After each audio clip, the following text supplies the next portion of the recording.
کر تو کچھ نہیں پائیں گے. یہ پاکستان اسٹیل ملز کی طرح یہ ایک اور ادارہ ڈبولیں گے اور پھر اس کی لاش جو ہے وہ گد نوچ نوچ کے کھائیں گے. نہیں لیکن اس سے ان کو فائدہ کیا ہوگا؟ پرائیویٹائزیشن کرنے سے تو حکومت کے لاسز جو ہے وہ کم ہوتے ہیں نا جی. یہ تو عباسی بھائی کوئی ایک پلیئر نہیں نہ ہوتا. جب ڈیسیژن میکنگ میں اتنے سارے لوگ انوالو ہیں, بہت سے لوگوں کی روٹیاں بند ہو جانی ہیں پی آئی اے بکنے کی صورت میں, تو بہت سارے لوگوں کے کھاپے چل رہے ہیں وہ سب بند ہو جائیں گے. تو everyone is playing their role.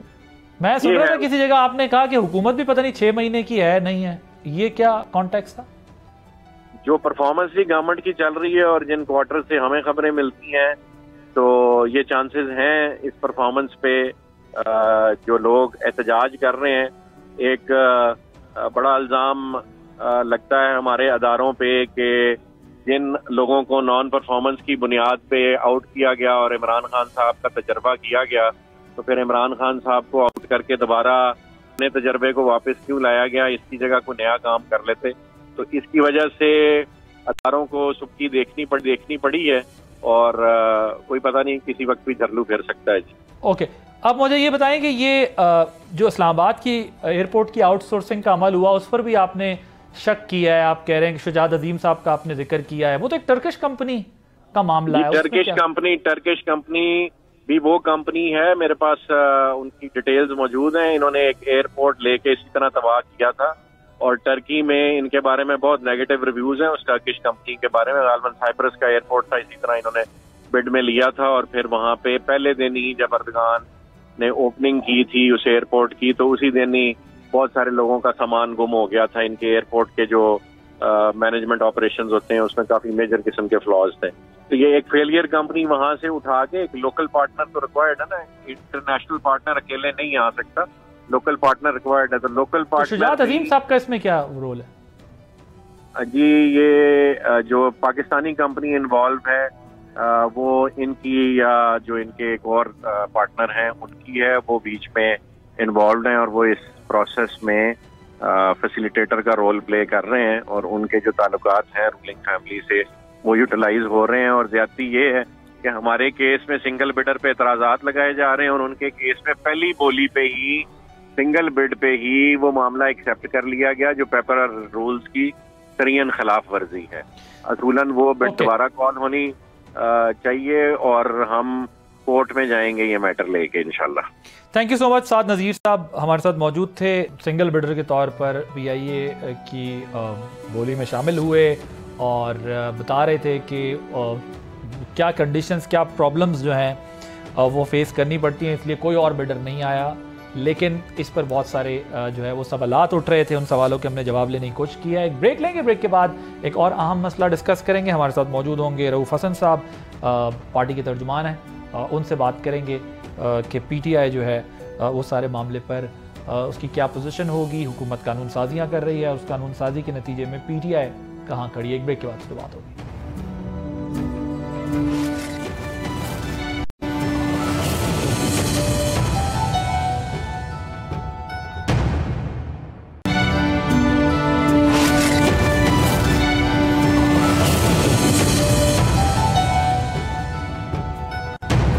Welcome back. 26ویں آئینی ترمیم کے مکمل نفاذ کے لیے جوڈیشل کمیشن کا اہم اجلاس کل ہونے جا رہا ہے, جس میں آئینی بینچز اور آئینی بینچ کے سربراہ کا تعین ہوگا. اس دوران پارلیمنٹ کے ایجنڈے پر اہم قوانین زیر غور ہیں, جن میں انسداد دہشت گردی ایکٹ میں ترمیم, سپریم کورٹ میں ججز کی تعداد 17 سے بڑھا کر 25 کرنا اور پریکٹس اینڈ پروسیجر ایکٹ میں ترمیم شامل ہے. پی ٹی آئی ان تمام ترامیم کی مخالفت کر رہی ہے, لیکن 25 اکتوبر کے بعد پی ٹی آئی کو کچھ ریلیف ملا ہے, جس کے نتیجے میں احتجاج کی کالز ملتوی ہو رہی ہیں. 4 اکتوبر کو چائنا چوک اسلام آباد سے یو ٹرن لینے کے بعد علی امین گنڈا پور نے عملی طور پر پارٹی کو احتجاج سے دور رکھا ہوا ہے. پشاور جلسہ بھی منسوخ کر کے اس کی جگہ سوابی میں مشاورتی جرگہ بلا لیا ہے. بانی پی ٹی آئی کی بہنیں اور اہلیہ کی ضمانت ہو چکی ہے. جاری مقدمات میں ججز کے ریمارک سے پی ٹی آئی کا حوصلہ مزید بڑا ہے. پنجاب میں جیلوں کی صورتحال پر چیف جسٹس کی جانب سے بلائے جانے والے اجلاس میں 9 مئی کی ملزمہ خدیجہ شاہ کی شرکت بھی ایک اہم پیش رفت ہے. اس دوران پی ٹی آئی کے رویے میں بھی غیر معمولی تبدیلی آئی ہے. اڈیالہ جیل میں مقدمات کی سماعت کے دوران بانی پی ٹی آئی نے جارحانہ بیانات کے بجائے خاموشی کو ترجیح دی ہے. ان تمام ڈیولپمنٹس کو ترجمان خیبر پختونخوا حکومت نے انڈرسٹینڈنگ سے تعبیر کیا ہے، جبکہ پی ٹی آئی کے مخالفین اسے مبینہ ڈیل کا نام دیتے ہیں۔ اس سے پہلے پارٹی نے بانی کی صحت کے حوالے سے تشویش کا اظہار کیا تھا، لیکن آج ذاتی معالج نے بھی بانی پی ٹی آئی کی صحت کو تسلی بخش قرار دے دیا ہے۔ آنے والے دنوں میں پی ٹی آئی کے سیاسی کردار میں کیا نمایاں تبدیلیاں ہو سکتی، اس پر بات کرنے کے لیے ہم نے رؤوف حسن صاحب کو دعوت دی ہے، سینئر رہنما ہیں پاکستان تحریک انصاف کے، اور ان سے اس لیے بھی بات کرنا ذرا ضروری ہے کیونکہ رؤوف صاحب جو ہے وہ کافی عرصے سے یہ کہتے آ رہے تھے کہ ہمیں بات کرنی چاہیے، اسٹیبلشمنٹ سے بھی بات کرنی چاہیے، مقتدرہ سے بات کرنی چاہیے تاکہ راستہ نکلے۔ ایک بڑی پارٹی ہے اور اس پارٹی کو جو ہے وہ اسپیس ریکوائرڈ ہے۔ Sir thank you so much for joining اس۔ مجھے یہ بتائیے گا کہ آپ کافی عرصے سے اس بات کو ایڈوکیٹ کرتے رہے ہیں، کیا یہ سمجھیں کہ اس پروسیس کا آغاز ہو گیا، آپ لوگوں کی بات چیت شروع ہو گئی؟ Thank you Adil, it's such a pleasure coming back into your programme. کافی دیر کے بعد آپ سے ملاقات ہو رہی ہے۔ Pleasure is all mine sir. آپ کے ابتدائیے میں آپ نے دو ایک باتیں کہی ہیں کہ ڈیل کا، یا جو آپ نے علی امین گنڈاپور صاحب کی معرفت سے کہا ہے، وہ انہوں نے کل بھی ایک سٹیٹمنٹ میں ڈینائی کیا ہے کہ جی میں نے کسی سٹیج کے اوپر یہ کہا ہے کہ میری وجہ سے یا اس سب کچھ جو رہائی ہوئی ہے، ترجمان جو ہیں کے پی کا، اس میں بھی انہوں نے اس سب کو بھی ڈینائی کیا ہے کل۔ ان کے ترجمان اپنی طرف سے کہہ رہے ہیں یہ بات؟ اب میں اس کے بارے میں کامنٹ نہیں کرنا چاہوں گا، وہ چونکہ پروونشل گورنمنٹ ہے ان کا معاملہ ہے، لیکن انہوں نے ذاتی طور کے اوپر کہا ہے کہ میں نے کسی سٹیج کے اوپر یہ نہیں کہا۔ لیکن سر جس طرح آپ کہہ رہے ہیں کہ اگر سی ایم اون نہیں کر رہے اسٹیٹمنٹ کو تو اس کا مطلب پھر ترجمان اپنی طرف سے یہ بیان دے رہے ہیں۔ میں نہیں کہہ سکتا، میں نے عرض کیا نا کہ میں نہیں کہہ سکتا کہ وہ کہے، انہوں نے ان کی حد تک، چونکہ بیسیکلی واٹ میٹرز از کہ جو چیف منسٹر کیا کہتے ہیں، تو انہوں نے یہ اس کو ڈینائی کیا کہ جی میں نے یہ کلیم نہیں کیا کہ میرے ایک رابطے کی وجہ سے یہ تمام رہائی وغیرہ جو ہے جس کا ذکر آپ نے کیا ہے وہ پاسبل ہوئی ہے۔ اینی وے اس کو چھوڑ دیتے ہیں۔ جو آپ کا سوال ہے وہ ہے آغاز ہو گیا، گفتگو کا آغاز ہو گیا۔ وہ میرا جہاں تک جو آپ نے میرے کانٹیکس میں بات کی ہے، میں ڈائلاگ کا بندہ ہوں، میں فیل کرتا ہوں کہ میں نے اس کو جس طریقے سے کہا تھا وہ یہ ہے جی کہ اسٹیبلشمنٹ کا پی ٹی آئی کے ساتھ بات چیت کرنا انیویٹیبل ہے، ناگزیر ہے۔ کیوں ناگزیر ہے؟ کیونکہ آپ کے ملک جو ہے وہ اس کی وجہ سے آگے بڑھنے سے رکا ہوا ہے۔ پاکستان تحریک انصاف پاکستان کی سب سے بڑی پولیٹیکل پارٹی ہے، سب سے زیادہ پاپولر پولیٹیکل پارٹی ہے، خان صاحب اس ملک کے سب سے زیادہ پاپولر لیڈر ہیں، اس کے ساتھ انگیج کرنے کے بغیر ملک آگے چل نہیں سکتا۔ سو ڈائلاگ سے ویسے بھی معاملات حل ہوتے ہیں، جتنے زیادہ مسائل ہوں اتنی زیادہ ضرورت، اتنی زیادہ شدت سے ضرورت ہوتی ہے ڈائلاگ کی۔ سو جو مسائل کی نوعیت ہے اس کے مطابق تو کل نہیں بلکہ آج ہی یا ایون یسٹرڈے وہ بات چیت شروع ہو جانی چاہیے تھی۔ رابطے ہیں، چونکہ ہمارے پاس کے پی کی حکومت ہے تو علی امین گنڈاپور صاحب کے چونکہ ایک اکائی ہے وفاق کی، اس کو چلانے کے لیے آپ کو پتہ ہے کہ وہاں سیکیورٹی ایجنسیز کا، سیمی سیکیورٹی ایجنسیز کا، انٹیلیجنس ایجنسیز کا خاصا عمل دخل اس لیے ہے کہ ایک ریسٹرکٹ پروونس ہے، تو وہ تو ان کا رابطہ ہے، لازمی بات ہے وہ موجود ہے۔ بیونڈ دیٹ کوئی رابطہ جو ہے اس کی مجھے علم نہیں ہے، اور جہاں تک میرا علم ہے وہ یہ ہے کہ نہیں، اس سے زیادہ ابھی کوئی رابطہ نہیں ہے۔ آپ کا رابطہ ہے؟ میرا رابطہ، میں since I have spend some time in the military, میرے دوست بھی ہیں، میرے پوسٹ میٹس بھی ہیں، وہ ریٹائر اب تو ہو چکے ہوئے ہیں، ان کے ساتھ کبھی کبھی گپ شپ بات چیت ہو جاتی ہے سروس میں، وہ اب نہیں ہے۔ سرونگ لوگوں کے ساتھ ہے آپ کا؟ مطلب وہ فوج میں ہی تھے نا، میں بھی فوج میں تھوڑی دیر رہا ہوں، تو اس لیے میں کہہ رہا ہوں کہ میرے چونکہ کورس میٹس تھے وہ، تو ان کے ساتھ دوستیاں بھی تھیں، تو ان کے ساتھ کبھی کبھی بات ہو جاتی ہے۔ کیسے ہوا؟ اگر علی امین گنڈاپور صاحب کہہ رہے ہیں کہ ان کا ایک پروفیشنل رابطہ، کانسٹیٹیوشن کی جو ریکوائرمنٹ ہے اس کے تحت آپ کا ایک رابطہ ہوتا ہے، تو ان سے کیا اسی دوران یہ باتیں بھی ہوتی ہیں کہ آپ اپنا پولیٹیکل قبلہ تھوڑا سا تبدیل کریں اور چیزوں کو دوسری طرف لے کے جائیں تاکہ بات چیت ہو؟ اس طرح بات ہو رہی تھی؟ دیکھیے، حکومت as chief minister of the province ان کے اگر کوئی رابطے ہیں تو مجھے نہیں پتا اس کا، نہ انہوں نے کبھی بات کی ہے کہ جی ان سے کس قسم کی گفتگو ہوتی ہے۔ لیکن لازمی بات ہے جب ایک پولیٹیکل پارٹی کے اوپر اس قسم کا مطلب فسطائیت کا شکار ہو، جو کہ سب کو نظر آ رہا ہے 2 سال سے جو ہمارے ساتھ ہو رہا ہے، تو میرا خیال ہے کہ کبھی نہ کبھی تو ایک comment Has it been started or not yet? کیا dialogue نہیں، وہ میں ابھی تک میں آپ سے میں نے عرض کیا نا کہ وہ مجھے اس چیز کا علم، اور میرا نہیں خیال، یہ آپ لوگوں کی خواہش ہے کہ شروع ہو جائے؟ میں کہتا ہوں انیویٹیبل ہے، ہونا چاہیے، یہ خواہش کی بات نہیں ہے، ہونا چاہیے۔ اگر آپ نے ملک کو آگے بڑھانا ہے تو آپ کو پی ٹی آئی کو اگنور نہیں کر سکتے ہیں۔ آج جو آپ کو پاپولیرٹی ریشو کوئی بھی نکال لیجئے، کوئی بھی آپ اس میں سے آ کے گیج کر کے دیکھ لیجئے کہ پارٹی جو ہے ہماری، آج اگر آپ الیکشن کراتے ہیں تو 2/3 کیا 3/4 4/5 ہمیں ملتی ہے۔ سر یہ ویسے میں تو 8 فروری کو عوام بتا چکی ہوئی ہے کہ کون سی پارٹی۔